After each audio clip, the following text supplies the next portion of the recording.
again, the good stuff, the bad stuff, so you don't repeat the bad stuff and you continue to grow on the good stuff and further that education. And I just think we as a culture don't do a great job of perpetuating that. But I put it like this, and when you talking about like math, right? There are people who know Calc 3, like all that type of stuff. It's like, all right, cool. It's the same thing with the history, because I mean, we just had our classes we learned, but then there are history buffs that know more than we do. So it's like, what is the the floor? Where should you be at? That's why I said anything you think that is egregious that you do to a human, it kind of happened. I just think of it as, tell me something that's not I call it mainstream Black history, right? Tell me something that is not, you know what I'm saying? I think more stuff is mainstream because of social media. Say it again. I think more stuff is mainstream now due to social media. I think, okay. Yes, I mean, because I learned about Black Wall Street in 2010.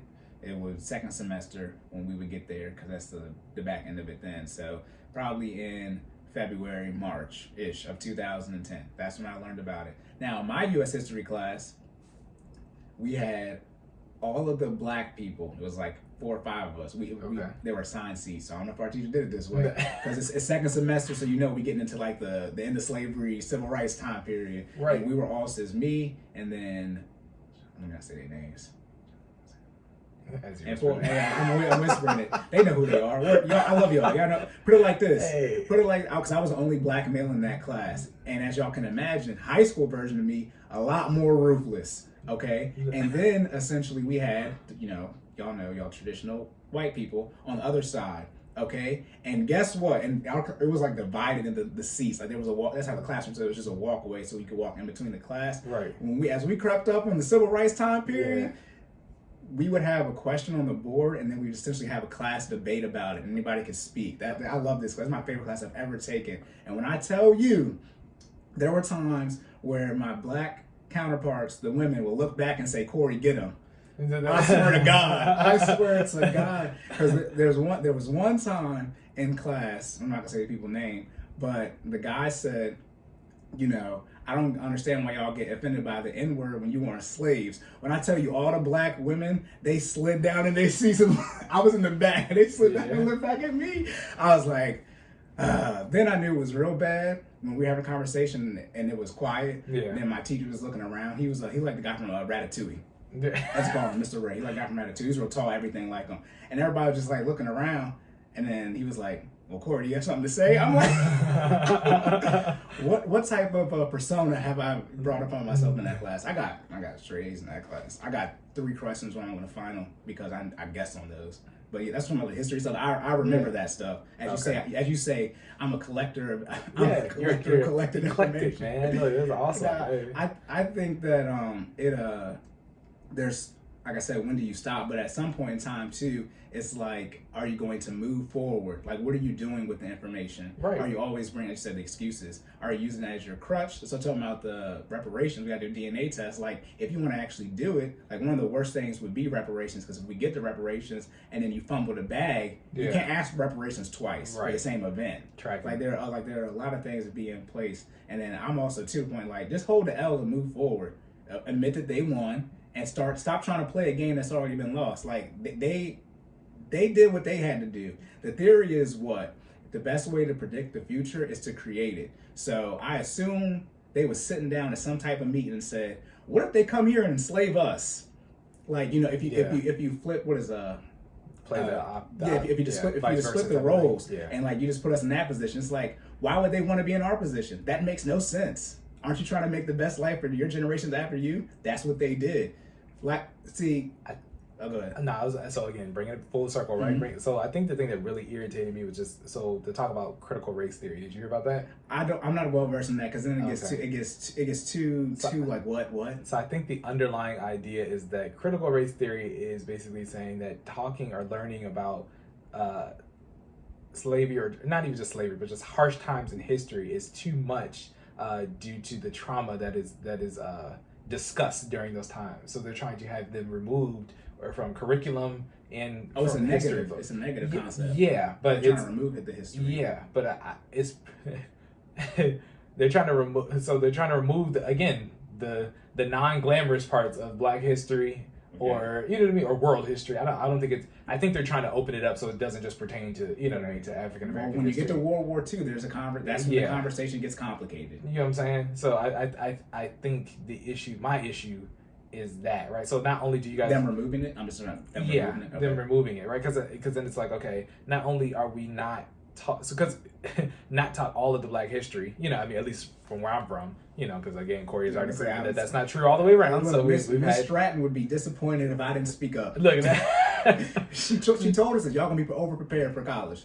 So you know what I mean. So not only are we only getting taught specific parts of Black history, but those parts are even being attempted to be removed because the people who did it don't want the next generation coming up to know what they did. I think, to me, that's how I'm taking it, right? Yeah. It's being formed as critical race theory because it's oppressive and it's traumatizing, and our next generation shouldn't have to relive these moments, right? So we're trying to eliminate them from history books, but they happened, right? We have to accept from our culture, our history, is that we, you know what I mean? Yes, this happened to our ancestors. We went through it, right? So if we have to accept that we have to live with that history, why can't it be taught in schools? That, to me, that's the bottom line up front. Yeah. You know what I'm saying? Well, I look at it like let's you're talking about paint the whole picture, and I think there, to me, which is why I don't like doing this type of stuff. So I just do the money 1 + 1 = 2. But it's like, okay. Yeah, you guys, we have this podcast information has changed. We're done. Obviously, as y'all can imagine, we're not doing nothing else.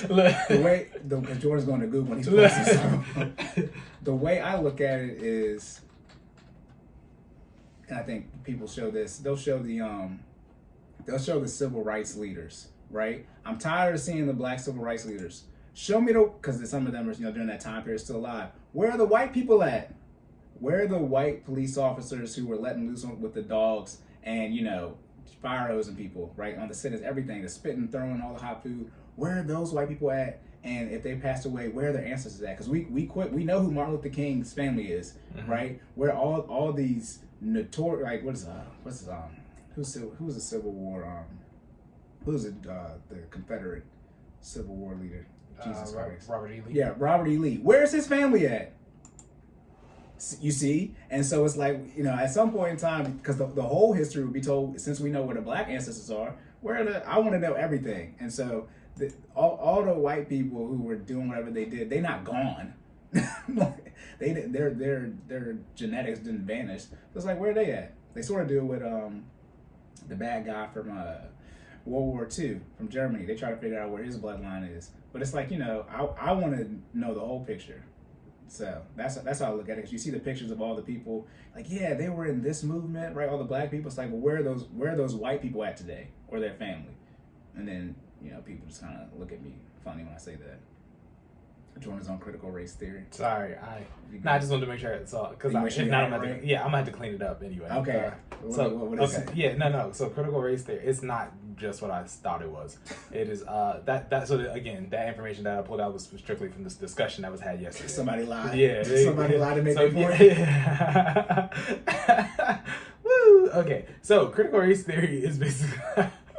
The core idea is that a race is a social construct, and that racism is not merely the product of individual bias or prejudice, but also something embedded in legal systems and policies. Those don't connect. The dots, the two dots. It says that the core idea is that race is a social construct. That goes back to the Pangea thing, in the sense that if we're all from the same landmass, and the only issue is the difference of skin pigmentation, which is due to however many years you believe, but science, however many years it takes to get from being dark, being at the core, right, versus going to where Europe and Asia stuff is now, so your pigmentation is lighter. That would be a social construct. Somebody made that up. But then, see, that's what I'm talking about, the ethnicity / culture. Right. It's like one of the theories of why things how they went is that, and I think some people forget that history didn't start at the transatlantic slave trade. Like, there didn't used to be like running water, right, like and electricity. Like what we have now is not needed at all to survive as humans. Like, we're animals, right? And so one of the theories is that, well, in Europe, when they had actual seasons, like you actually had to farm, and when winter came, if you didn't have enough harvest, then people would die. Yeah. So that creates a different mentality or culture, like having to get it now versus in Africa, you don't have, I mean, there are different parts and you got that and stuff, but in short, they good all year round. So you don't, I'm talking about over thousands of years, and obviously, you know, you have wars and stuff like that, but show me where the Colosseum was at and somewhere that wasn't, you know, in Europe, they was, you know, 300, like you have other places you can talk about, the history's changed, but like that, the Europeans are ruthless. That's a fact. That's not an opinion. They try to colonize the whole planet. Okay, that's not an opinion. And you can think about just the thousands or millions of years of just dealing with the fact 6 months out the year you ain't got no food, and the type of mindset you have to have with that, and that probably makes you a little bit more savage, which, you know, it's like, versus we got food year round. We don't understand that. Goes to the carpe diem type thing, seize the day, seize the night. Right. Or, you know, the sun, what is the be no worries, whatever, the Lion King song like that. In Africa, you ain't got to worry about that type of stuff. Also, as y'all know, Hakuna Matata. Yeah, Hakuna Matata. There we go. But also in Africa, what's in Africa? I believe all of the natural resources on the earth can be found there.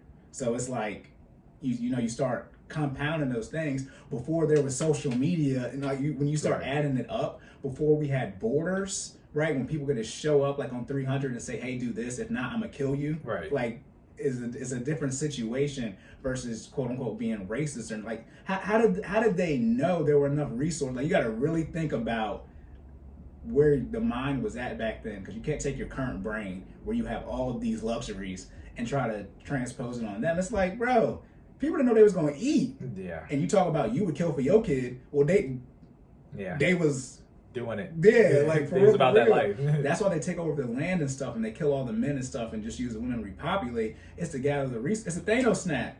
There's a finite amount of resources, and if you don't know the population, you best case, you know, you prepare for the worst, assume the best, whatever that is, right? It's like, look, I ain't got time to figure out if you're gonna come kill me, so I'm gonna go kill you. Back when there was no there was no jail, like all these things that we have now. That's what they call it, a government. There was no governance. People could literally show up and kill you, and then you just go about your day. Like that's where it was at then. I mean, they had jails, but they just used them amongst their own. Man, like, you know what I'm talking about. Like, you know what I'm saying? They People got locked up, but you wasn't about That's why they call it the Wild Wild West. Even back then, it was still took a long time for the sheriff to get here, and that was last century. Like, when I'm talking about not 2022. I'm talking about 1022. I know what you're talking about. Y'all saw, no, because Eternals, but if you saw Eternals, like, if you look at history, it's just another bunch of killing and stuff, as we still do now. But like before they had the borders and everything defined, I mean, like they didn't have planes. They didn't have a lot of stuff, and that could be very stressful. You're talking about women dying at birth now. Please. Yeah. I mean, it's a lot like diarrhea. Like literally, imagine dying from using the bathroom. Like, there's a lot of other issues that existed, and lead into the mentality that would create inside somebody. Think about the trauma you got through 10 years. Because your dad wasn't there. Right. Or, you know, the reason a lot of kids shoot up schools and stuff. That's just one person in a couple of years. And then you extrapolate, you know, a whole, you know, colony and stuff. So that's how I look at it. Not to, you know, weaken or water down what happened, but it's like you have to, the way history works is you start at year one and go forward. You don't start at 2022 and go backwards. That's the definition of, what is it called? Hindsight. You look, I call it revisionist history. You start from year one and go to 2022. You don't do the other way around. That's not how it unfolded. Does that make sense? Or that sound wild? No, that makes sense. Do I sound wild? Am I crazy? The lie. There you go. The lie. Stupid. That's how I look at it. So that's what I did to get to where I'm at now with that. I used to just go back to like right at transatlantic slave trade. I used to stop there and go backwards. Like, dang, look how we at now. You go. This thing started now. Then you go back to crack era, right, and civil rights, and then you go back to Jim Crow, and then slavery. It's like, no, that's not how it happened. And then I went, well, wait, let me look what before they enslaved us, because that was, you know, a time period. How were things going then? And it's like people were just showing up, going to war. They were struggling. They was killing. Like it was madness. And then they did what they did. So are you saying the events that happened during slavery were better than the events that happened before slavery? No, not was better or worse, but like there was a 14, 15 centuries before slavery. So I just like how were the humans moving then, and how much different was it than, you know, during the slave time period? And it's like, in all honesty, as I said, the Europeans just made the move first. Like, because obviously we don't have the the Western Hemisphere, we don't have what we call the Americas now. We don't really have that history at all. How they were doing over here. Right. But as far as you study like dynasty warriors, that's real. Like, yeah. and in Europe as well, like they were just fighting, trying to figure. That's talking about borders. And I think that's where World War II got messed up, which is weird. But like World War II is where they officially defined borders. But before that, Germany's way bigger. After World War I, they lost land. Right. Like, so it's like, they were still moving borders last century. Like, it's only 100 years ago. Like, it's not that far as far as generations. It's only 2 or 3 generations as far as sets of people. Right. So it's like, in Europe and Asia, they were just fighting and killing each other trying to get land. Yeah. And then stuff. Yeah, and all the resources and stuff, right? Like, they did think, they said they think they was going to India, and they was right. I mean, you head west from here, we don't know there's other land. You know what I mean? Like, what did you want them? Y'all wouldn't go across the Atlantic Ocean on a cruise.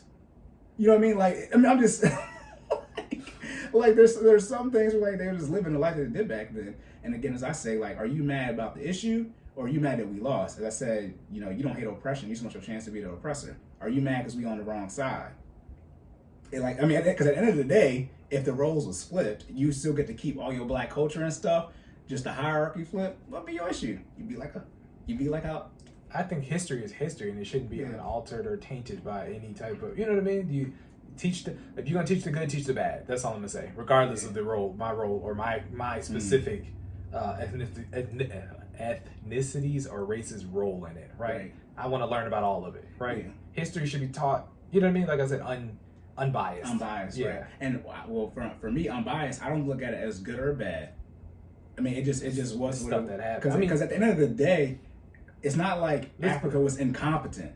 Yeah, I mean, but let's just put it this way: somebody's writing a book, right? You know what I mean? Our history books are written from somebody, so by definition, they are biased. You know what I mean? They're from somebody's perspective. You know what I'm saying? So they I don't want to say they are biased, but there's a little splash of what I mean, their point of view in there, right? You know what I'm saying? So I think with that being said, they tend to leave out stuff that may or may not make them them or their ancestors look good. They will do the same thing in sports too. They don't talk about Jordan's legacy until you get to the finals when he's winning rings. Yeah, they don't talk about when he's getting swept. Yeah, I mean that's let's talk about all of it. That's, you know what I'm saying? That's why the word narrative exists.